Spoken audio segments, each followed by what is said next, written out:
Hello students, तो अब हम लोग स्ट्रक्चर ऑफ सीड देखने जा रहे हैं। तो सीड के बारे में तो आपको पहले ही पता है, सीड अपने आप में क्या होता है, फर्टिलाइज्ड ओव्यूल होता है। ओव्यूल सबको पता है, ovule concept point of view से क्या होता है, मेगा स्पोरेंजियम है। तो यहाँ पर अगर हम लोग सीड की बात करेंगे तो सीड को हम लोग फर्टिलाइज्ड ओव्यूल कहेंगे। आफ्टर फर्टिलाइजेशन ओव्यूल किस में कन्वर्ट हो जाता है, सीड में कन्वर्ट हो जाता है। ठीक है, फिर सीड में भी एंडोस्पर्मिक और नॉन एंडोस्पर्मिक, ये आप लोग प्लांट मॉर्फोलॉजी में भी पढ़ चुके हो कि सीड एंडोस्पर्मिक भी हो सकता है और नॉन एंडोस्पर्मिक भी हो सकता है।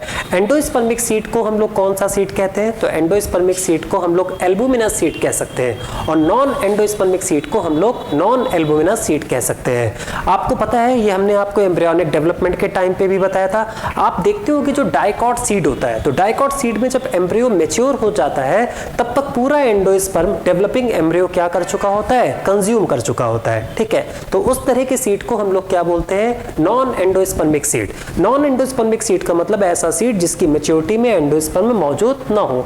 और दूसरा है एंडोस्पर्मिक सीड। अगर एंडोस्पर्म पूरी तरह से कंज्यूम नहीं होता है और एंडोस्पर्म का अमाउंट रिमेनिंग रह जाता है, मतलब जब आप सीड को देखते हो उसके अंदर एम्ब्रियो मैच्योर हो चुका है, उसके बावजूद भी एंडोस्पर्मस अमाउंट रिमेनिंग रह जाता है, तो उस तरह के सीड को हम लोग कैसा सीड कहते हैं, endosperms seed. Endosperms seed mainly किस पर मिलता है, मोनोकॉट पे मिलता है। अभी हम लोग डायग्राम भी देखेंगे, वहां से हम लोगों को समझ आ जाएगा। एंडोस्पर्मिक से एल्बुमिनस सीड के जो एग्जांपल हो जाएंगे वो मोनोकॉट है, व्हीट है, मेज है, बार्ली है, कोकोनट है, कैस्टर है। यहाँ पर सनफ्लावर का एग्जांपल रॉन्गली मेंशन होता है। सनफ्लावर डाइकॉट है और डाइकॉट मोस्टली कैसे होते हैं, नॉन एंडोस्पर्मस है। ये जो कैस्टर है, कैस्टर भी डाइकॉट होता है, लेकिन कैस्टर एक एक्सेप्शन होता है। कैस्टर एक्सेप्शनली डाइकॉट होने के बाद भी कैसा होता है, एंडोस्पर्मस होता है। फिर हम लोग बात करेंगे नॉन एंडोस्पर्मिक सीड की, या हम लोग बात करेंगे एक्स एल्बुमिनस सीड। तो एक्स एल्बुमिनस सीड के एग्जांपल कौन हो जाएंगे, डाइकॉट हो जाएगा, तो पी हो गया, बीन हो गया, ग्राउंडनट हो गया। इसमें एक मोनोकॉट भी आता है, तो एक्सेप्शनली कौन सा मोनोकॉट आ जाएगा, तो यहाँ पर एक्सेप्शनली एक मोनोकॉट आएगा और उसका एग्जाम्पल क्या है, ऑर्किड। तो ऑर्किड मोनोकॉट होते हुए भी कैसा है, नॉन एंडोस्पर्मस है। कुछ सीडों को हम लोग पेरिस्पर्मिक सीड कहते हैं। क्या होता है, कई बार न्यूसिलस का कुछ अमाउंट बचा रह जाता है और अगर सीड मैच्योर हो गया है, एम्ब्रियो मैच्योर हो गया है, उसके बावजूद भी न्यूसिलस का कुछ अमाउंट रिमेनिंग है, तो उस तरह के सीड को हम लोग क्या कहते हैं, पेरिस्पर्मिक सीड। तो perispermic seed, seed in which remains of nucellus is seen in the residual. Persistent nucellus is called perisperm. इसका एग्जांपल ब्लैक पेपर होगा, इसका एग्जांपल पीट होगा। ठीक है, अब यहाँ पर ये जो डायग्राम है ये प्रॉपर मोनोकॉट एम्ब्रियो का डायग्राम है। जैसे आपको डाइकॉट एम्ब्रियो का डायग्राम आपने देखा था, तो डाइकॉट एम्ब्रियो में आपने वॉकिंग स्टिक वाली आपको स्ट्रक्चर याद आ रही होगी, तो उसी वॉकिंग स्टिक वाली स्ट्रक्चर में आपने देखा था कि एम्ब्रियो क्या हो चुका था, मैच्योर। तो ये अपने आप में मोनोकॉट एम्ब्रियो का एग्जाम्पल है, मैच्योर एम्ब्रियो का एग्जाम्पल है। ठीक है, तो अगर हम लोग देखेंगे मोनोकॉट है तो एक कोटिलेडन है, तो ये देखो एक कोटिलेडन। अब इस डायग्राम को लेकर आप बिल्कुल भी डरना नहीं। अब डाइकॉट एम्ब्रियो के टॉर्पीडो स्टेज को ध्यान करो। डाइकॉट एम्ब्रियो का टॉर्पीडो स्टेज कुछ इस तरह से था। ठीक है, तो उसमें दो कोटिलेडन थे ना, तो दो कोटिलेडन थे तो आपको दो कोटिलेडन नजर आ रहा था। लेकिन मोनोकॉट के केस में एक कोटिलेडन है, तो एक कोटिलेडन को हम हटा देते हैं, तो मोनोकॉट के केस में एक कोटिलेडन है, तो ये देखो ये एम्ब्रियोनिक पार्ट है, मतलब ये पूरा का पूरा एम्ब्रियो है और ये अपने आप में एम्ब्रियोनल एक्सिस हो जाएगा, टाइगेलम हो जाएगा। तो ये एम्ब्रियोनल एक्सिस है और ये दो कोटिलेडन हुआ करते थे। डाइकॉट के केस में तो एम्ब्रियोनल एक्सिस अभी भी आप ऐसे ही रखो, एक कोटिलेडन हटा लो तो अब बचा क्या, वन कोटिलेडन। तो ये देखो ये वन कोटिलेडन हो गया। ठीक है, इसके एक कोटिलेडन को हम लोग क्या बोलते हैं, स्कूटेलम कहते हैं। इसमें जो दूसरा कोटिलेडन है वो पूरी तरह से डेवलप नहीं हो पाया, तो अब आप इसको क्या मान लो, इसको ये मानो कि देखो दूसरा कोटिलेडन जो डेवलप होना चाहिए लेकिन नहीं हो पाया, तो वो कुछ इस तरह से मान लो। तो दूसरा कोटिलेडन जो नहीं डेवलप हो पाया उसे बोलते हैं एपीब्लास्ट। तो ये वाला जो है ये देखो एपीब्लास्ट। तो एपीब्लास्ट का मतलब है सेकंड कोटिलेडन जो पूरी तरह से डेवलप नहीं हो पाया। ठीक है, फिर उसके बाद ये कौन सी एक्सिस हो जाएगी, एम्ब्रियोनल एक्सिस हो जाएगी। एम्ब्रियोनल एक्सिस में क्या क्या होगा, तो एम्ब्रियोनल एक्सिस में प्लीम्यूल होगा और प्लीम्यूल को हम लोग क्या बोलते हैं, तो प्लीम्यूल को हम लोग क्या बोलते हैं, शूट एपेक्स बोलते हैं। तो ये एम्ब्रियोनल एक्सिस में क्या हो गया, प्लीम्यूल हो गया। और साथ ही साथ एम्ब्रियोनल एक्सिस में क्या होगा, तो एम्ब्रियोनल एक्सिस में प्लीम्यूल भी आएगा और एम्ब्रियोनल एक्सिस में क्या आएगा, रेडिकल भी आएगा। प्लूम्यूल की जो कवरिंग होती है, तो प्लूम्यूल की जो कवरिंग होती है उसे हम लोग कोलियोप्टाइल कहते हैं, और रेडिकल की जो कवरिंग होती है तो रेडिकल की कवरिंग को हम लोग क्या कहते हैं, कोलियोराइजा। तो प्लूम्यूल की कवरिंग को हम लोग कोलियोप्टाइल कहते हैं और रेडिकल की कवरिंग को हम लोग कोलियोराइजा कहते हैं। तो हम लोग कह देते हैं कि जो कोलियोप्टाइल होता है ये हॉलो फोलियर स्ट्रक्चर होता है जो कि प्लूम्यूल को कवर करता है। तो आप लोग कोलियोप्टाइल के बारे में लिख लेना। तो कोलियोप्टाइल अपने आप में हॉलो फोलियर स्ट्रक्चर होता है, तो ठीक है, कोलियोप्टाइल अपने आप में हॉलो फोलियर स्ट्रक्चर होता है जो कि प्लूम्यूल को प्रोटेक्शन देता है, और कोलियोराइजा अनडिफरेंशिएटेड शीथ होता है जो कि किसको प्रोटेक्शन दे रहा है, रूट वाले पार्ट को प्रोटेक्शन दे रहा है। तो ये पूरी की पूरी एक्सिस क्या हो जाएगी, तो ये पूरी की पूरी एक्सिस टाइजेलम हो जाएगा, टिगेलम हो जाएगा, ठीक है। तो प्लूम्यूल के ऊपर कौन आएगा, तो आपके एग्जाम में आ जाए तो आप प्लूम्यूल देखना, प्लूम्यूल के ऊपर जो कवरिंग है उसको कोलियोप्टाइल कहेंगे। फिर उसके बाद अगर हम लोग यहाँ पर आ जाए तो ये रेडिकल है, और रेडिकल को के नीचे कौन है, रूट कैप है, और अनडिफरेंशिएटेड शीथ जो इन दोनों को कवर कर रहा है उसे हम लोग क्या कहेंगे, कोलियोराइजा कहेंगे। तो ये स्ट्रक्चर ऑफ एम्ब्रियो है। अब हम लोग सीड के स्ट्रक्चर को देख लेते हैं। तो अगर हम लोग सीड के स्ट्रक्चर को देखें तो सीड में क्या होगा, एम्ब्रियो होगा, और एम्ब्रियो का मतलब क्या है, तो एम्ब्रियो में दो चीजें आपको मिलेगी, एम्ब्रियोनल एक्सिस मिलेगी और दूसरा क्या मिलेगा, कोटिलेडन मिलेगा। एम्ब्रियोनल एक्सिस में आपको प्लूम्यूल मिलेगा, रेडिकल मिलेगा, एपिकोटाइल मिलेगा, हाइपोकोटाइल मिलेगा, ये सब हमने आपको बताया। और फिर उसके साथ साथ क्या मिलेगा, कोटिलेडन मिलेगा। मोनोकॉट के केस में एक कोटिलेडन मिलेगा, डाइकॉट के केस में दो कोटिलेडन मिलेंगे। ये तो एम्ब्रियो वाला पार्ट हो गया। लेकिन आपको पता है ओव्यूल कन्वर्ट होता है सीड में, और ओव्यूल में एंटुगमेंट्स भी मौजूद होते हैं। तो आपको सीड में क्या मिलेंगे, एंटुगमेंट्स मिलेंगे। लेकिन जब सीड बन चुका होगा तो एंटुगमेंट्स ही किस में कन्वर्ट हो जाएगा, सीड कोट में कन्वर्ट हो जाएगा। आउटर सीड कोट को हम लोग टेस्टा कह देंगे, इनर सीड कोट को हम लोग क्या कह देंगे, टेगमेन कह देंगे। तो ये बात आपको क्लियर है। तो जैसे अगर हम लोग बीन का डायग्राम देखें तो बीन के डायग्राम में ये देखो इन्होंने आउटर मोस्ट सीड कोट दिखाया है, फिर ये देखो एपिकोटाइल दिखाया गया है। अब आप बताओ कि अगर ये एपिकोटाइल है तो एपिकोटाइल के ऊपर क्या होगा, तो ये एपिकोटाइल है, तो एपिकोटाइल के ऊपर क्या होगा, ये देखो प्लूम्यूल दिखाया गया है। फिर एपिकोटाइल के नीचे क्या होगा, हाइपोकोटाइल होगा, और हाइपोकोटाइल के नीचे क्या होगा, तो हाइपोकोटाइल के नीचे क्या होगा, रेडिकल होगा। तो बहुत आसानी से हम लोगों को समझ में आ गया। और दोनों लेटरल साइड क्या होंगे बताइए, कोटिलेडन होंगे। इसी तरह से कैस्टर बीन दिखाया गया है, तो इसमें आउटर मोस्ट क्या दिखाया गया है, सीड कोट दिखाया गया है। कैस्टर बीन अभी आपने देखा जो कैस्टर होता है वो डाइकॉट होते हुए भी एंडोस्पर्मस का एग्जांपल होता है, तो इस वजह से यहाँ पर क्या दिखाया गया है, एंडोस्पर्म दिखाया गया है, ठीक है। और फिर ये डाइकॉट है तो देखो दो कोटिलेडन दिखाए गए हैं। फिर उसके बाद आपको सीक्वेंस तो पता ही है, फिर से सीक्वेंस तो अपने दिमाग में फिक्स रखो। अगर ये टाइगेलम में एम्ब्रियोनल एक्सिस है तो ये प्लूम्यूल है, ये रेडिकल है, ये point of attachment of cotyledon है, तो ये एपिकोटाइल है, ये हाइपोकोटाइल है। ये आप अपने दिमाग में बिल्कुल फिट कर लो, ठीक है।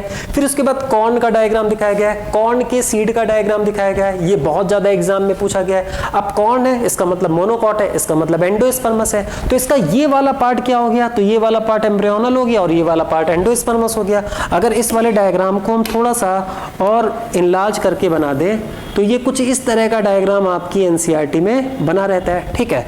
अब अगर हम लोग यहाँ पर देखें तो ये देखो ये एम्ब्रियोनल एक्सिस वाला पार्ट हो गया, और एम्ब्रियोनल एक्सिस वाला पार्ट हो गया तो इस वाले पार्ट को हम क्या कहेंगे, ये प्लूम्यूल कहलाएगा, ये क्या कहलाएगा, रेडिकल कहलाएगा, ये क्या कहलाएगा, तो ये कोलियोप्टाइल कहलाएगा, और ये क्या कहलाएगा, तो ये कोलियोराइजा कहलाएगा। क्लियर हो गई बात, ठीक है। और इसमें सिंगल कोटिलेडन है तो इसका जो साइड वाला पार्ट हो गया तो ये सिंगल कोटिलेडन हो गया, तो ये सिंगल कोटिलेडन क्या हो जाएगा, स्कोटेलम है। अब हम एम्ब्रियो नहीं बना रहे, अब हम प्रॉपर क्या बना रहे हैं, अब हम एम्ब्रियो ना बना के अब हम प्रॉपर क्या बना रहे हैं, सीड बना रहे हैं, ठीक है।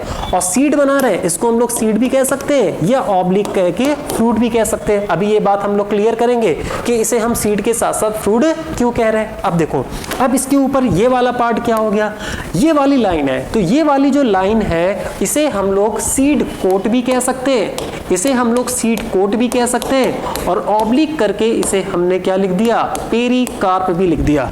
अब ये एक बात है जिसमें हम लोगों को सोचना है कि ऐसा किया क्यों गया, सीड कोट पेरिकार्प। देखो क्या है, ये हम आपसे कह रहे हैं कि ये सीड का भी डायग्राम है, फ्रूट का भी डायग्राम है। एक्चुअल में क्या होता है, ये जो मोनोकॉट होते हैं ना पोएसी फैमिली, इसमें कैरियोप्सिस फ्रूट मौजूद होता है, और कैरियोप्सिस का मतलब क्या होता है कि सीड कोट जो होता है वो फ्रूट की वॉल के साथ फ्यूज होता है, तो seed coat completely fused with the wall of pericarp. तो ऐसे फ्रूट को हम लोग क्या कहते हैं, कैरियोप्सिस कहते हैं, ठीक है।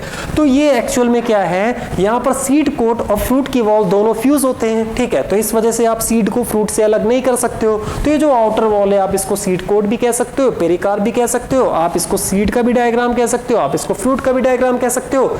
ये सिर्फ एम्ब्रियो का डायग्राम है और ये प्रॉपर सीड का डायग्राम है। अब देखो इसमें एंडोस्पर्म नहीं है लेकिन सीड है तो इसमें एंडोस्पर्म भी मेंशन होगा। तो ये जो पूरा पार्ट है ये अपने आप में क्या है, ये अपने आप में एंडोस्पर्म है। तो ये एंडोस्पर्म है।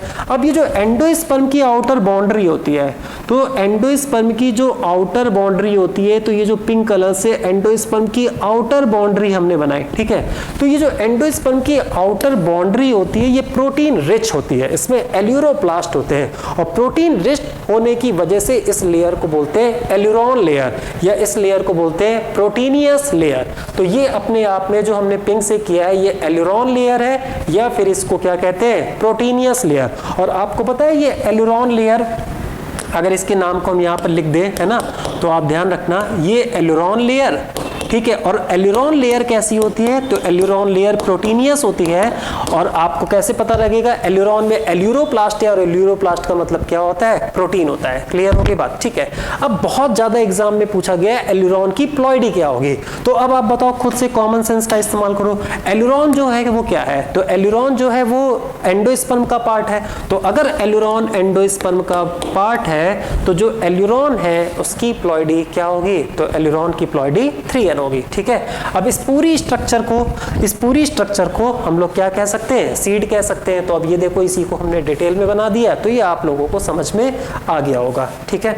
फिर हम लोग आगे बढ़ जाते हैं। Structure of seed. तो अब टिपिकल सीड कॉन्सिस्ट ऑफ, तो आपको दिमाग में वो सारे पॉइंट है कि सीड में सीड कोट होगा जो कि एंटोगमेंट से बने होगा। Its function is to give protection. Seed coat का फंक्शन क्या होता है, एम्ब्रियो को प्रोटेक्ट करना। आउटर लेयर को हम लोग क्या कहेंगे, टेस्टा, अभी बताया। इनर लेयर को हम क्या कहेंगे, टेगमेन।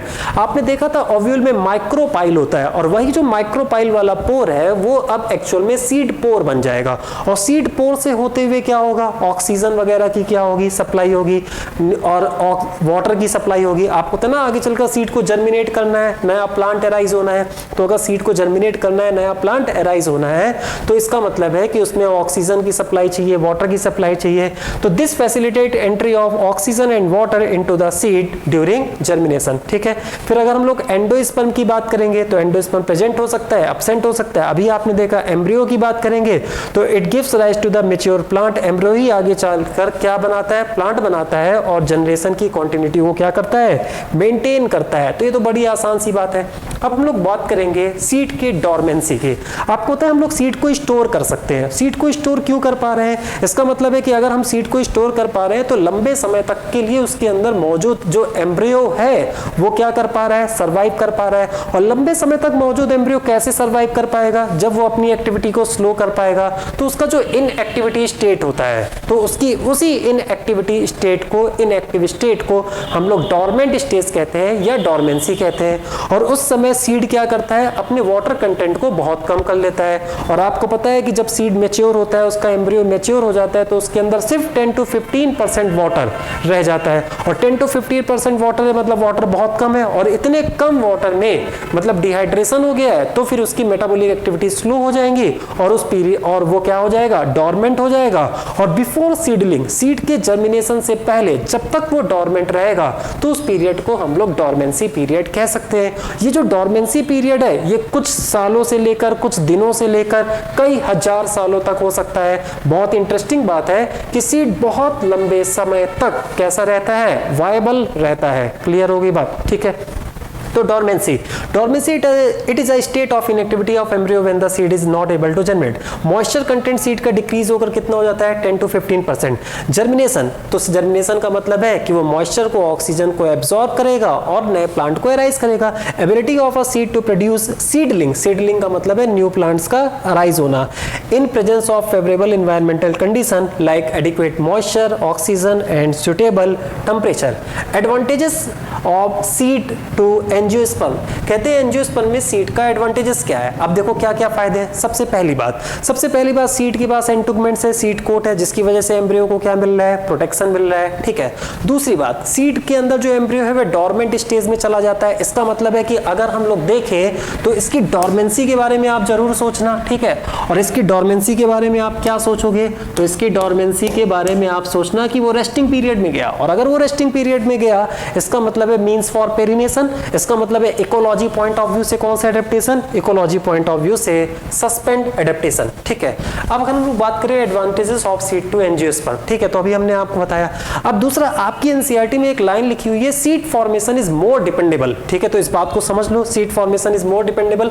ये बात आपको थोड़ी सी डिफिकल्ट लगेगी, इसका मतलब क्या है? एक्चुअल में अगर हम एल्गी, ब्रायोफाइट, टेरिडोफाइट के कंपैरिजन में जिम्नो और एंजियो को देखें तो सीड का फॉर्मेशन मोर डिपेंडेबल का मतलब ये है कि सीड फॉर्मेशन का चांस ज्यादा है, मतलब रिप्रोडक्टिव सक्सेस जिम्नो और एंजियो की ज्यादा है। क्यों रिप्रोडक्टिव सक्सेस? सीड तो फर्टिलाइजेशन का प्रोडक्ट है, सेक्सुअल रिप्रोडक्शन का प्रोडक्ट है, इसका मतलब है सीड के बनने का चांस ज्यादा होने का मतलब ये है कि रिप्रोडक्टिव फिटनेस या रिप्रोडक्शन का चांस एंजियोस्पर्म में ज्यादा है। अब वो कैसे? देखो कैसे। आपको पता है, हमने आपको खूब पढ़ाया है, प्रीवियस लेक्चर्स में खूब ज्यादा बताया है कि जो जहां पर भी सीड का फॉर्मेशन होता है तो वहां पर क्या होगा, उसके पास वाटर से इंडिपेंडेंसी आने लगती है। तो वाटर को लेकर इंडिपेंडेंसी आने लगती है, और वाटर को लेकर इंडिपेंडेंसी का मतलब है उसके जो मोस्ट वाइटल इवेंट फर्टिलाइजेशन है वो वाटर पर डिपेंड नहीं होते हैं। तो सीड के फॉर्मेशन के लिए पानी की जरूरत बहुत ज्यादा नहीं है, और अगर पानी की जरूरत नहीं है तो सीड का फॉर्मेशन बहुत ज्यादा एंजियोस्पर्म और जिम्नोस्पर्म में खुद पर क्या है, निर्भर है। तो सीड बनने के चांस रिप्रोडक्शन में ज्यादा है, मतलब हम कह सकते हैं कि फर्टिलाइजेशन सक्सेस जो है वो जहां पर सीड बनता है वहां पर ज्यादा है। तो ये है सीड फॉर्मेशन मोर डिपेंडेबल का मतलब। अब आपको पता है ना, आपको ये बात पता है कि पॉलिनेशन होता है, पॉलन ग्रेन आता है, और हमने आपको पॉलन ग्रेन को भी इंडिपेंडेंट टू वाटर करेक्ट किया था। तो फाइनली हम लोग इस कंक्लूजन से सोच सकते हैं कि यहां पर फर्टिलाइजेशन के लिए, सेक्सुअल रिप्रोडक्शन के लिए वाटर की रिक्वायरमेंट नहीं होने की वजह से सीड का फॉर्मेशन इजीली पॉसिबल हो पाता है, ठीक है। फिर इसके बाद डोरमेंसी होने की वजह से सीड को हम लोग क्या कर सकते हैं, स्टोर कर सकते हैं, लंबे समय तक के लिए स्टोर कर सकते हैं। अगर डिहाइड्रेशन एंड डोरमेंसी जैसे इवेंट्स ना होते तो हम लोग सीड को लंबे समय तक के लिए स्टोर नहीं कर सकते थे, ठीक है। तो सीड है better adaptive strategy for dispersal, seed disperse भी होता है, डिस्पर्स होने की वजह से उसका जियोग्राफिकल डिस्ट्रीब्यूशन बहुत ज्यादा है। अगर कोई भी स्मार्ट स्टूडेंट की तरह सोचे, तो अगर कोई भी यहाँ पर बहुत स्मार्ट स्टूडेंट की तरह सोचे तो आप जानते हो क्या सोच सकते हो? आपको पता है नेचर ने बाकी सारे प्लांट को, जहां सीड का फॉर्मेशन नहीं होता है वहां स्पोर डिस्पर्स कराता था, तो वहां पर स्पोर डिस्पर्सल से जियोग्राफिकल डिस्ट्रीब्यूशन होता था। लेकिन यहाँ पर सीड का फॉर्मेशन होना है, और सीड के फॉर्मेशन में मेगा स्पोर को कभी डिस्पर्स नहीं होना है। तो फिर जब मेगा स्पोर को भी डिस्पर्स नहीं होना है तो फिर और यहाँ पर जियोग्राफिकल डिस्ट्रीब्यूशन को बढ़ाने का काम करेगा कौन? तो ऑब्वियस है कि नेचर ने सीड को ही डिस्पर्सल का काम दे दिया ताकि सीड जो है वो जियोग्राफिकल डिस्ट्रीब्यूशन को बढ़ा सके। तो सीड है better adaptive strategies for dispersal to new habitat. It has sufficient food reserve, इसके पास सफिशिएंट फूड रिजर्व होता है जिसकी वजह से ये सीडलिंग को क्या कर सकता है, नरिश कर सकता है। Protection is provided by young embryo to by the hard seed coat, और जो प्रोटेक्शन होता है वो हार्ड सीड कोट क्या कर रहा होता है, प्रोवाइड कर रहा होता है, ठीक है। तो आपको पता है इसके पास सीड कोट होते हैं। जनरेट न्यू जेनेटिक रिकॉम्बिनेशन, आपको पता है कि यहाँ पर नए जेनेटिक रिकॉम्बिनेशन का फॉर्मेशन होता है क्योंकि यहाँ पर सेक्सुअल रिप्रोडक्शन होता है। सेक्सुअल रिप्रोडक्शन की वजह से नए नए यहाँ पर क्या बनते हैं, वेरिएंट्स बनते हैं, ठीक है। और वेरिएंट्स बनने की वजह से आपको पता है इसके अंदर क्या होंगे, नए नए एडेप्टिव फीचर्स डेवलप होंगे, और यही नए नए एडेप्टिव फीचर्स उसके सर्वाइवल के लिए क्या होंगे, रिस्पॉन्सिबल होंगे, ठीक है। तो ये पॉइंट क्लियर हो गया। Seed is the basis of our agriculture, seed हमारे एग्रीकल्चर का क्या होता है, बेसिस है। इसके पास डिहाइड्रेशन है, इसके पास डोरमेंसी है, और यही दोनों फैक्टर उसकी क्या कहते हैं, यही दोनों फैक्टर स्टोरेज के लिए रिस्पॉन्सिबल है, और यही दो फैक्टर बेसिस ऑफ एग्रीकल्चर है। These two features help in storage of seed which can be used as food throughout the year and also to raise crop in the next season. ये बात clear हो गई। Seed viability, अभी हमने आपको बताया seed बहुत लंबे समय तक वायबल होता है। अब इसके दो बहुत अच्छे एग्जांपल बताते हैं। एक लुपिनस आर्कटिकस का एग्जांपल है। लुपिनस आर्कटिकस जो होता है वो ओल्डेस्ट वायबल सीड डिस्कवर हुआ है, ठीक है। आर्कटिक टुंड्रा से डिस्कवर किया गया है। वहां ये देखा गया है कि 10,000 साल बाद सीड मिला, ठीक है। मतलब जो सीड उनको मिला तो उसकी जब डेट पता की गई तो वो 10,000 ईयर्स एगो का था, 10,000 साल पुराना था। और जब उसको वापस से जर्मिनेट कराने की कोशिश की गई तो वो प्रॉपर क्या हो गया, जर्मिनेट हो गया। उसने प्लांट्स का क्या कर दिया, फॉर्मेशन कर दिया। इसका मतलब देखो 10,000 सालों तक भी सीड क्या रहता है, वायबल रहता है। अभी एक रिसेंट डिस्कवरी है फेनिक्स डेक्टेलिफेरा, डेट पाम, उसका सीड जो है वो 2000 साल पुराना है, 2000 ईयर्स एगो का सीड है, ठीक है। तो फेनिक्स डेक्टेलिफेरा डेट पाम का सीड जो है वो 2000 साल क्या है, पुराना है, लेकिन वो भी क्या रहा, वायबल रहा। ये जो फेनिक्स डेक्टेलिफेरा का सीड है वो King Herod's palace near Dead Sea से क्या हुआ था, डिस्कवर हुआ था, ठीक है। तो यहाँ पर वही the period for which the seed retain the power of germination fertilization is called seed viability.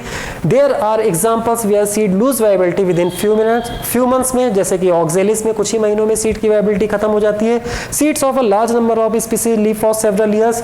Large number of species में सीड जो होता है वो कई सालों तक रहता है, और बहुत कुछ ऐसे some seed can remain alive for 100 of years, लेकिन कुछ ऐसे भी सीड है जहां पर सैकड़ों सालों तक सीड क्या करता है, सर्वाइव करता है. There are several records of old yet viable seed. Oldest is that of lupine Lupinus arcticus excavated from Arctic tundra से एक्सकेवेट किया गया. सीड ने जर्मिनेट किया, फ्लावर किया after an estimated record of 10,000 years of dormancy during archaeological excavation of King's Herod's Palace near Dead Sea. अभी हमने आपको बताया 2000 years old viable seed date palm that means Phoenix dactylifera was found. Clear होगी बात, ठीक है. Next, the number of seed. कहते हैं सीड का नंबर क्या होगा, तो जो ओव्यूल का नंबर होगा वही सीड का नंबर होगा. हाँ, ये हो सकता है कि सीड का नंबर ओव्यूल के नंबर से कम हो सकता है, लेकिन ज्यादा नहीं हो सकता है. कम कैसे हो सकता है? हो सकता है कि बहुत सारे जो ओव्यूल्स हैं, मान लेते हैं ओवरी के अंदर बहुत सारे ओव्यूल्स हैं, लेकिन सभी में फर्टिलाइजेशन नहीं हो पाया. तो अगर सभी में फर्टिलाइजेशन नहीं हो पाया तो कुछ ओव्यूल सीड में कन्वर्ट नहीं हो पाएंगे, डिजनरेट हो जाएंगे. लेकिन अगर सभी में फर्टिलाइजेशन हो गया तो जितने नंबर ऑफ ओव्यूल है उतने ही नंबर ऑफ सीड का फॉर्मेशन हो जाएगा. Number of seed in a fruit is generally equal to और less than the number of ovules in an ovary. It never exceed the number of ovule. ये number of ovule से ज्यादा नहीं होगा. Orchid fruit में भी बहुत सारे सीड्स होते हैं. आपको पता है जहां पर भी ओवरी के अंदर मल्टीपल ओव्यूल्स होंगे वहां पर मल्टीपल सीडेड कंडीशन होगी. पैरासिटिक स्पीसीज जैसे अगर हम ओरोबैक देखें, स्ट्राइगा देखें, तो उन पैरासिटिक स्पीसीज में भी बहुत सारे क्या होते हैं, बहुत सारे छोटे छोटे सीड्स मौजूद होते हैं. ठीक है. अगर हम लोग फ्रूट की बात करें तो फ्रूट अपने आप में क्या होता है, फ्रूट अपने आप में राइपेंड ओवरी होता है. फ्रूट दो टाइप का हो सकता है वॉल के बेसिस पर. उसकी जो वॉल होती है उसको हम लोग पेरिकार्प कहते हैं. ठीक है. वो फ्लैशी भी हो सकता है और ड्राई हो सकता है. अगर वो फ्लैशी होता है तो आपने मार्फोलॉजी में पढ़ा होगा, उसको एपिकार्प, मेसोकार्प, एंडोकार्प में क्या किया जा सकता है, डिवाइड किया जा सकता है. फ्रूट जो होता है वो फर्टिलाइजेशन से भी बनता है, और फ्रूट ऐसा भी होता है जो बिना फर्टिलाइजेशन की भी बनता है. तो बिना फर्टिलाइजेशन के अगर फ्रूट बनता है तो उसे हम लोग क्या कहते हैं, पार्थेनोकार्पिक फ्रूट बोलते हैं. और अगर फर्टिलाइजेशन से फ्रूट बनता है तो वो तो हम लोगों को जनरल पता है कि हम लोग उसको जनरली फ्रूट कह देते हैं. ठीक है. अब फ्रूट के केस में क्या होता है कि फ्रूट बनता किससे, ओवरी से बनता है. तो अगर ओवरी से फ्रूट मॉडिफाइड है तब तो वो ट्रू होगा. लेकिन अगर ओवरी के अलावा किसी और पार्ट से फ्रूट का फॉर्मेशन होगा, फ्रूट का डेवलपमेंट होगा, या किसी फ्लावर के और पार्ट ने फ्रूट बनाने में पार्टिसिपेट किया तो फिर वो ट्रू नहीं होगा, वो फॉल्स होगा. जैसे कि आप लोग मार्फोलॉजी में ट्रू रूट, फॉल्स रूट पढ़ते थे, इसी तरह से true fruit and false fruit होता है. पार्थेनोकार्पिक फ्रूट और फॉल्स फ्रूट में कंफ्यूज मत होना. पार्थेनोकार्पिक फ्रूट जो होता है वो विदाउट फर्टिलाइजेशन होता है, जिसकी वजह से वहां पर सीड का फॉर्मेशन नहीं होगा. पार्थेनोकार्पिक फ्रूट सीडलेस होते हैं, जैसे बनाना. आज की डेट में हम लोग जो बनाना को कॉमर्शियली ग्रो कराते हैं वो पार्थेनोकार्पिक है. और फॉल्स फ्रूट जैसे एप्पल होता है, पियर होता है, स्ट्रॉबेरी होता है, वहां पर थैलमस पार्टिसिपेट करता है फ्रूट को बनाने में. तो राइपेंड ओवरी को हम लोग फ्रूट कहते हैं. Wall of ovary he wall of fruit का फॉर्मेशन करता है, उसको हम लोग पेरिकार्प कहते हैं. फ्रूट जो होता है ओवरी से डेवलप होता है तो उसको हम लोग क्या कहते हैं, ट्रू फ्रूट कहते हैं. फॉल्स फ्रूट का मतलब है कि डेवलप फ्रॉम अदर पार्ट, जैसे कि थैलमस से डेवलप हो सकता है, जैसे कि एप्पल में होता है, स्ट्रॉबेरी में होता है, कैशिव नट में होता है. वहां पर थैलमस कंट्रीब्यूट करता है क्या फॉर्मेशन में, फ्रूट फॉर्मेशन में. पार्थेनोकार्पिक फ्रूट, तो पार्थेनोकार्पिक फ्रूट कौन से फ्रूट होते हैं, तो when fruit develops without the process of fertilization. जब बिना फर्टिलाइजेशन के फ्रूट का डेवलपमेंट होता है तो उसे हम लोग पार्थेनोकार्पिक फ्रूट कहते हैं. पार्थेनोकार्पिक फ्रूट क्या होते हैं, सीडलेस होते हैं. इसका एग्जाम्पल क्या हो जाएगा, बनाना. आज की डेट में हम लोग इंड्यूस्ड पार्थेनोकार्पी भी कर सकते हैं, हार्मोन का इस्तेमाल करके, ऑक्सिन वगैरह का इस्तेमाल करके, जिब्रेलिन का इस्तेमाल करके. तो देखो ऑक्सिन का इस्तेमाल करके हम बनाना में इंड्यूस्ड पार्थेनोकार्पी करते हैं. ठीक है. लेकिन आपको पता है कुछ केसेस में पार्थेनोकार्पी क्या हो जाएगी, हमारे लिए यूजफुल नहीं रहेगी. और कुछ केसेस में पार्थेनोकार्पी यूजफुल क्यों नहीं रहेगी, अगर मान लेते हैं किसी फ्रूट का एडिबल पार्ट सीड ही है, जैसे पोमग्रेनेट के केस में, अनार के केस में हम लोग सीड को खा रहे हैं, अगर उसमें हमने पार्थेनोकार्पी को इंड्यूस किया तो वो तो सीडलेस हो जाएगा. तो फिर हम लोग ऐसे प्लांट में पार्थेनोकार्पी को इंड्यूस नहीं करते हैं. ठीक है. तो इस तरह से सीड का और फ्रूट का डिस्कशन क्या होता है, कंप्लीट होता है. ठीक है. Thank you students. Hello students, तो अब हम लोग आगे सीड जर्मिनेशन को देखते हैं। ठीक है, तो हम लोग बात करते हैं जर्मिनेशन ऑफ सीड। एक्चुअल में जब हम लोग जर्मिनेशन ऑफ सीड की बात कर रहे हैं तो सीड जर्मिनेशन दो टाइप का बताया जाता है, एक एपिजियल जर्मिनेशन बताया जाता है और एक हाइपोजियल जर्मिनेशन। सीड जर्मिनेशन का तो सभी लोगों को मतलब पता होगा। सीड जर्मिनेशन का मतलब है कि सीड जो होता है वो जर्मिनेट करके नए प्लांट को एराइज करता है। तो सीड जर्मिनेशन को हम लोग सीडलिंग भी कहते हैं। ये टू टाइप का होता है, एपिजियल एंड हाइपोजियल। ठीक है, इसको समझने के लिए इसके टर्म्स को समझो। एपीजीएल, तो जीएल को आप ग्राउंड से रिलेट करो और एपी का मतलब ऊपर हो जाएगा, ग्राउंड के ऊपर। हाइपोजीएल, हाइपो का मतलब हो जाएगा नीचे और जीएल का मतलब ग्राउंड। ठीक है, लेकिन अब हमें ये सोचना है कि ये ग्राउंड के ऊपर और ग्राउंड के नीचे किस बेसिस पर कहा जा रहा है, जबकि हम सीड को हमेशा जमीन के अंदर ही क्या करते हैं, प्लांट करते हैं। तो ये इस बेसिस पर कहा जाता है।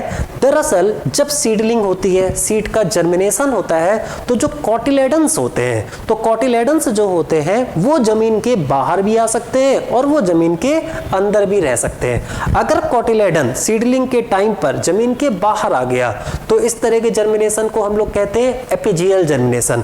और अगर कॉटिलेडन सीडलिंग के टाइम पर जमीन के अंदर रह गया तो इस तरह के जर्मिनेशन को हम लोग बोलते हैं हाइपोजियल जर्मिनेशन। ये बात आपकी क्लियर हो गई? ठीक है, तो यहां पर हम लोग बात करेंगे process by which the dormant embryo wakes up. अब आपको पता है कि सीड जर्मिनेशन का मतलब है कि पहले एम्ब्रियो डॉर्मेंट था, बिफोर सीडलिंग एम्ब्रियो डॉर्मेंट है, ये हमने आपको बताया।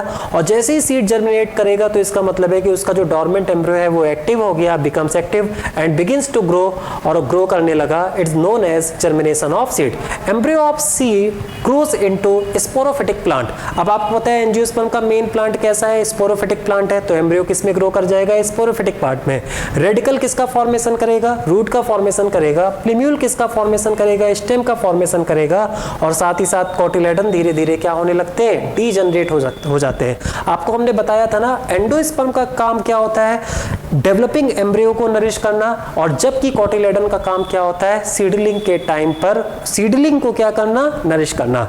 Depending upon the behaviour of cotyledon. अब आप देखो, फोकस करो, depending upon the behaviour of cotyledon. अगर हम कॉटिलेडन के बिहेवियर को अगर हम लोग क्या करें, ऑब्जर्व करें, germination is basically of two type. ये दो तरह का होता है, तो एपिजियल होता है, हाइपोजियल होता है, और एक कंडीशन और होती है, उसको हम लोग क्या कहते हैं, विविपेरस। ठीक है, तो अगर हम लोग कॉटिलेडन के बिहेवियर को देखेंगे तो एपिजियल जर्मिनेशन, हाइपोजियल जर्मिनेशन, और एक तरह का जर्मिनेशन और होता है जिसे हम लोग क्या कहते हैं, विविपेरस जर्मिनेशन। तो viviparous germination is also found. ठीक है, ठीक है, ये आप इसको बट भी किए रहो। तो एपिजियल, हाइपोजियल एंड विविपेरस। तो चलिए अगर हम लोग तीनों टाइप को देख लेते हैं। तो सबसे पहले अगर हम लोग बात करें, अब आप जानते हो ये डायग्राम है, इस डायग्राम को देखकर ही आप बता सकते हो कि कौन एपिजियल है, कौन हाइपोजियल है। आप सिर्फ कॉटिलेडन पर फोकस करो। तो ये देखो, ये वाली स्ट्रक्चर कॉटिलेडन है। अगर हम बीन में देखें, फ्रेंच बीन है ये, तो अगर हम इस कॉटिलेडन को ऑब्जर्व करें तो कॉटिलेडन डेवलप होते समय जमीन के बाहर आ गया, तो समझ जाओ कि ये एपिजियल जर्मिनेशन है। और इस वाले डायग्राम को देखो, इसमें कॉटिलेडन को ऑब्जर्व करो और कॉटिलेडन कहां रह गया, तो कॉटिलेडन देखो क्या रह गया। तो अब आप सिर्फ कॉटिलेडन पर फोकस करो और आप तुरंत डायग्राम को, कॉटिलेडन जमीन के अंदर ही रह गया, इसका मतलब ये हाइपोजियल है। यहां पर कॉटिलेडन जमीन के ऊपर आ गया, इसका मतलब ये एपिजियल है। यहां पर कॉटिलेडन को ऑब्जर्व करो, तो यहां पर ये अगर हम कॉटिलेडन को ऑब्जर्व करेंगे तो ये क्या हो जाएगा, कॉर्न है, मतलब मोनोकॉट है। तो अगर हम ये कॉटिलेडन को यहां पर ऑब्जर्व करेंगे तो वो जमीन के अंदर है, और जमीन के अंदर है तो इसका मतलब ये भी किसका एग्जांपल हो जाएगा, हाइपोजियल जर्मिनेशन का एग्जांपल हो जाएगा। मोनोकॉट जो होते हैं वो मोस्टली हाइपोजियल होते हैं, और जो डाइकॉट होते हैं वो मोस्टली कैसे होते हैं, एपिजियल जर्मिनेशन को शो करते हैं। हमने मोस्टली बोला है। ठीक है, अब इसमें एक बात और समझिए। अब इसमें एक लास्ट बात आपको ये समझना है कि ऐसा क्या होता है जिसकी वजह से कॉटिलेडन जमीन के ऊपर आ जाता है, और ऐसा क्या होता है जिसकी वजह से कॉटिलेडन जमीन के अंदर ही रह जाता है। तो देखो क्या होता है, आपको ध्यान होगा, अगर हम स्ट्रक्चर को देखें, अगर हम फिर से एम्ब्रियो की स्ट्रक्चर को देखें, तो ये देखिए बार बार एम्ब्रियो की स्ट्रक्चर, तो ये वाला जो पार्ट होता है, ठीक है, तो ये वाला पार्ट क्या होता है, तो ये वाला पार्ट होता है प्लीम्यूल, सबको पता है। ये वाला पार्ट क्या होता है, तो ये वाला पार्ट होता है रेडिकल, ये सबको पता है। और ये अगर हम डाइकॉट को देखें तो ये वाला पार्ट क्या है, तो अगर हम डाइकॉट को देखेंगे तो ये वाले पार्ट क्या है, कॉटिलेडन है। ठीक है, और इसके बाद अगर हम लोग ये वाली एक्सिस को देखें तो ये वाली जो एक्सिस हमें नजर आ रही है, कौन सी एक्सिस है, एम्ब्रियोनल एक्सिस। और इस एम्ब्रियोनल एक्सिस में अगर हम इस पार्ट को देखें तो एम्ब्रियोनल एक्सिस में अगर हम इस पार्ट को देखेंगे तो ये होता है एपिकोटाइल। ये क्या होता है? एपिकोटाइल। ये तो आपको खूब पता है कि ये वाला पार्ट एपिकोटाइल है, खूब हमने बताया। और इस वाले पार्ट को देखेंगे तो इस वाले पार्ट को देखेंगे तो ये वाला पार्ट क्या होता है? तो ये वाला पार्ट होता है हाइपोकोटाइल। हाइपोकोटाइल, ठीक है। तो ये चीजें आपको पहले ही कई बार बताई जा चुकी हैं। अब देखो क्या होता है।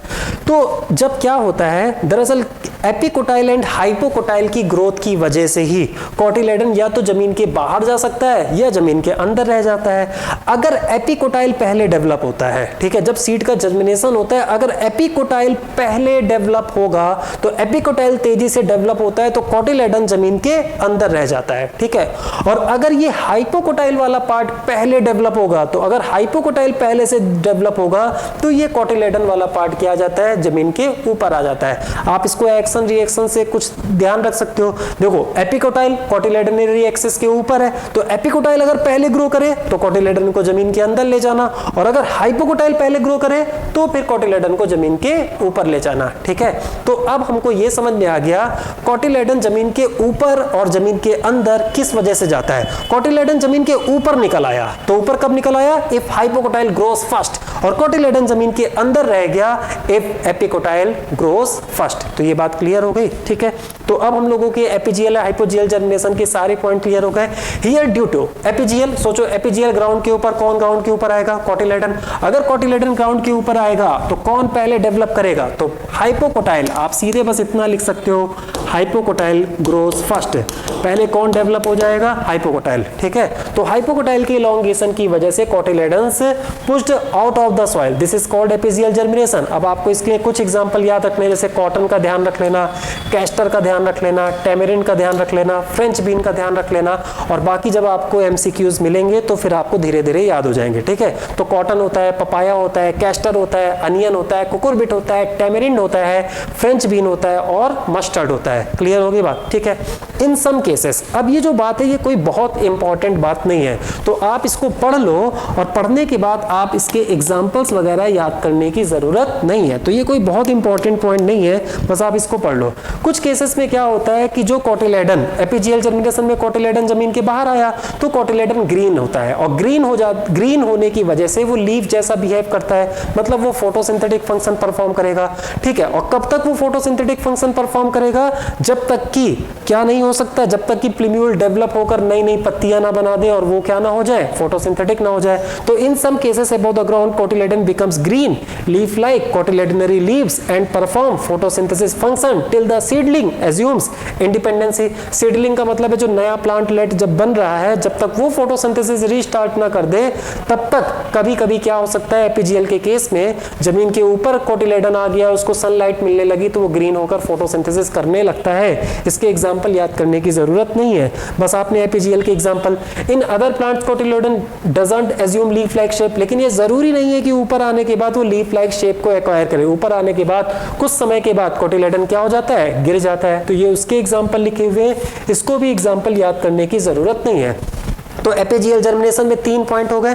कोटिलेडन जो होता है जमीन के बाहर आ जाएगा, इसका मतलब हाइपोकोटाइल पहले डेवलप होगा, और जो कोटिलेडन जमीन के बाहर आ गया है वो फोटोसिंथेटिक हो भी सकता है और नहीं भी हो सकता है। कुछ केसेस में होता है और कुछ केसेस में नहीं होता है। जब होता है तो उसे हम लोग कोटिलेडनरी लीव्स कहते हैं। उसके एग्जाम्पल कौन हो जाएंगे? कॉटन हो जाएगा, कोटिलेडनरी लीफ के नहीं, एपीजीएल जर्मिनेशन के कॉटन हो जाएगा, कैस्टर हो जाएगा, टैमरिंड हो जाएगा, ठीक है। और उसके अलावा फ्रेंच बीन हो जाएगा, मस्टर्ड हो जाएगा। तो ये सब एग्जाम्पल हो जाएंगे। मोस्टली जो एग्जाम्पल है वो किसके हैं? डाइकॉट के। इस बात को आप ऑब्जर्व कर सकते हो। हाइपोजीएल जर्मिनेशन बड़ी आसानी समझ में आता है, कोटिलेडन जमीन के अंदर रह जाएगा, इसका मतलब एपिकोटाइल ग्रोस फर्स्ट। तो अब आप यहां पर लिख सकते हो एपिकोटाइल ग्रोस फर्स्ट। एपिकोटाइल पहले क्या कर जाएगा? ग्रो कर जाएगा। तो एपिकोटाइल अगर ग्रोस फर्स्ट हो जाएगा तो कोटिलेडन रिमेन्स अंडरग्राउंड, तो प्लूम्यूल तो बाहर आ जाएगा एपिकोटाइल के साथ, क्योंकि प्लूम्यूल जो होता है वो एपिकोटाइल के ऊपर होता है और कोटिलेडन जो होता है वो जमीन के अंदर रह जाता है। वही एक्शन रिएक्शन लगा देना, इसके तरह के हाइपोजीएल जर्मिनेशन कह सकते हैं। ये मोस्टली कहां पर मिलता मिलता है मोनोकॉट में, फ्यूडाइकॉट में तो मेज हो गया, राइस हो गया, व्हीट हो गया, कोकोनट हो गया, तो ये तो मोनोकॉट के एग्जांपल हो जाएंगे। इसके बाद ग्राम पी हो गया, पीनट हो गया और मैंगो हो गया, ये क्या होंगे, ये डाइकॉट होते हुए भी इसमें हाइपोजियल जर्मिनेशन मौजूद होता है। ठीक है, अब लास्ट है विविपेरी टाइप का जर्मिनेशन। विविपेरी टाइप का जर्मिनेशन जो होता है वो आपका मार्शी एरिया में होता है, दलदली एरिया में होता है, जहां पर सलाइन कंडीशन होती है। तो उस केस में क्या होता है, विविपेरी के केस में फ्रूट के अंदर ही सीड का जर्मिनेशन स्टार्ट हो जाता है। दरअसल होता क्या है कि अगर मान लेते हैं कि फ्रूट डिटैच हो जाए, फिर उसके बाद सीड जो है वो फ्रूट के बाहर निकल आए, और फिर सीडलिंग होने के लिए तो प्रॉपर एक कंडीशन चाहिए, और सीडलिंग के लिए एक अच्छा वाटर चाहिए, मॉइस्चर चाहिए, है ना, ऑक्सीजन चाहिए। वहां पर जो सॉल्टी एरिया होते हैं, मार्शी एरिया होते हैं, दलदल जहां पर होता है, वहां पर इतना ज्यादा सॉल्टी कंडीशन है कि अगर वहां पर सीड प्लांट हो जाए तो सीड प्लांट होने के बाद वो इतना ज्यादा वहां पर साल्ट कंडीशन है जिसकी वजह से सीडलिंग पॉसिबल नहीं हो पाती है। ठीक है, और सीडलिंग पॉसिबल नहीं हो पाती है तो क्या होता है कि प्लांट ने धीरे धीरे एवोल्यूशनरी टाइम पर ऐसे एडेप्टेशन इवॉल्व कर लिए कि फ्रूट के अंदर रहते हुए ही सीड का जर्मिनेशन स्टार्ट हो जाता है, मतलब सीडलिंग स्टार्ट हो जाती है, मतलब फ्रूट के अंदर ही छोटा सा एक प्लांटलेट का फॉर्मेशन स्टार्ट हो जाता है। ठीक है, उसमें आपको पता है उसमें रेडिकल वाले रीजन से कुछ रूट्स भी निकल आती है जिन्हें हम लोग क्या कहते हैं, लैटरल रूट्स। फिर फ्रूट क्या होता है, फ्रूट डिटैच होता है, और फ्रूट डिटैच होने के बाद जब वो सॉइल में गिरता है तो सॉइल में गिरने से पहले ही सीडलिंग हो चुकी है, इसका मतलब एम्ब्रियो कुछ हद तक डेवलप हो चुका है, तो अब वो सॉल्ट कंडीशन में आसानी से अडेप्ट हो सकता है और वहां पर वो उस एनवायरमेंटल कंडीशन के अकॉर्डिंग क्या हो जाता है, वो धीरे धीरे अडेप्ट हो जाता है। ठीक है, तो इस तरह से सीड का जर्मिनेशन अगर इनसाइड फ्रूट होता है तो उस कंडीशन को हम लोग क्या कहते हैं, विविपेरी कंडीशन कहते हैं। तो विविपेरी कंडीशन को तो मतलब समझ गए ना, fruit germination inside the seed while the fruit is still attached to the parental plant. ये बात क्लियर हो गई। कहते हैं सीड जर्मिनेशन का सबसे स्पेशल पॉइंट क्या हो सकता है, तो सीड मतलब विविपेरी का सबसे स्पेशल पॉइंट क्या हो सकता है, तो विविपेरी का सबसे स्पेशल पॉइंट ये है कि विविपेरी में डॉर्मेंसी नहीं आती है। ठीक है, और यहां पर बिना डॉर्मेंसी आए फ्रूट के अंदर ही सीड का क्या हो जाता है, जर्मिनेशन हो जाता है। कहते हैं इसका ड्रॉबैक मतलब इसका क्या कहते हैं, डिसएडवांटेजेस क्या है, तो आपको पता है जहां पर भी विविपेरी है वहां पर डॉर्मेंसी नहीं है। अगर डॉर्मेंसी नहीं है तो आप स्टोर नहीं कर सकते हो। अभी थोड़ी देर पहले हमने आपको बताया था या प्रीवियस लेक्चर में आपने देखा होगा डिहाइड्रेशन एंड डॉर्मेंसी। तो डिहाइड्रेशन एंड डॉर्मेंसी की वजह से हम सीड को स्टोर कर पाते हैं, और जहां पर डॉर्मेंसी नहीं है वहां पर सीड का स्टोरेज पॉसिबल नहीं है। इसका मतलब ये जो सीजनल प्लांट है अगर उनमें विविपेरी है तो फिर ऑब्वियस है कि क्या कहते हैं, मतलब हम लोग उसको सीजनल प्लांट की तरह इस्तेमाल नहीं कर पाएंगे। क्लियर है? ठीक है, तो vivipary it is a special type of seed generation which is characteristic of mangrove vegetation, क्योंकि वो कहां पर होते हैं, वो सैलाइन एरिया में होते हैं। आपने मॉर्फोलॉजी में राइजोफोरा के बारे में पढ़ा होगा, रूट जमीन के बाहर निकल आती है ऑक्सीजन को लेने के लिए क्योंकि वो मार्शी एरिया होता है। Found in muddy saline condition. ठीक है, राइजोफोरा, एविसीनिया, सोनेरेसिया, ये सब उसके एग्जांपल है। Here there is no resting period, यहां पर कोई भी रेस्टिंग पीरियड नहीं है, तो ये सबसे अच्छा पॉइंट है of embryo.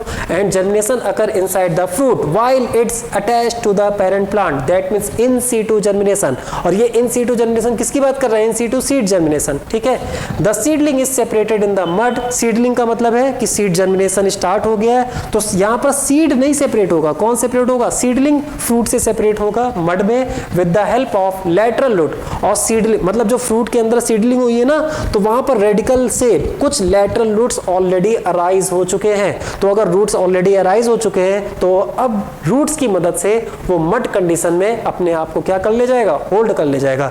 The seedling is separated in the mud with the help of lateral roots developing from the basal end of the radical. ठीक है, तो पहले से ही बेसल एंड ऑफ रेडिकल से लैटरल रूट्स निकल चुके हैं विविपेरस में, और अब वो लैटरल रूट्स की मदद से इजीली क्या कर सकता है, ग्रो कर सकता है। ठीक है, this is called viviparous germination. तो इस तरह के जर्मिनेशन को हम लोग क्या कहते हैं, विविपेरस जर्मिनेशन कहते हैं। ठीक है, तो इस तरह से आपको एपिजियल समझ गए, सीड जर्मिनेशन समझ गए। एपिजियल में ग्राउंड के ऊपर कोटिलेडन, हाइपोजियल में ग्राउंड के नीचे कोटिलेडन, और एपिजियल के केस में हाइपोकोटाइल पहले डेवलप होगा। हाइपोजियल के केस में ग्राउंड के अंदर कोटिलेडन रखना है तो एपिकोटाइल को पहले डेवलप करना, और विविपेरस के केस में सीड का जर्मिनेशन स्टार्ट हो जाएगा while the seed is inside the fruit and fruit is attached to the parent plant. और विविपेरस के केस में कोई डॉर्मेंसी नहीं आती है, तो हम लोग वहां पर सीड का स्टोरेज पॉसिबल नहीं करा पाएंगे। ठीक है, तो इस तरह से सीड जर्मिनेशन भी क्या होता है, कंप्लीट होता है। ठीक है,